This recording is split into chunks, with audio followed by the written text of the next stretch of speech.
May tindi problema dyan sa Mindanao. Ano, ha? Kotse pinaulanan ng bala sa Kidapawan City, North Cotabato, 2 sakay, patay. Detalye na balita mula kay Jun Di Makutak, Aris 19. Assalamualaikum, Brother Jun. Alaykumasalam, Kuyang Angel.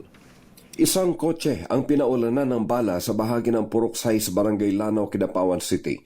Sa pagresponde ng Kidapawan City Police Office, 2 katao ang sakay ng kotse, isang lalaki at isang babae ang duguan na nagtamo ng mga tama ng bala sa iba't ibang bahagi ng kanilang katawan.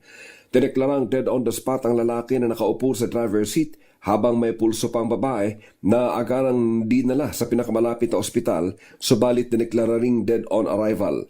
Ang mga biktima ay kinilala ng Kidapawan PNP na si Romeo Abson Canson, residente ng Canapia Subdivision, Kidapawan, at ang babae naman ay kinilalang si Cristel May Tanyongo Nunez, residente ng River Park Subdivision, Kidapawan City.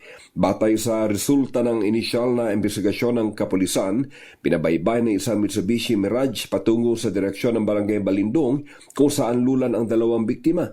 Nang bigla silang paputukan mula sa isang kulay itim na kotseng Nissan Almera na mabilis na overtake patakas sa hindi malamang direksyon matapos ang pamamaril.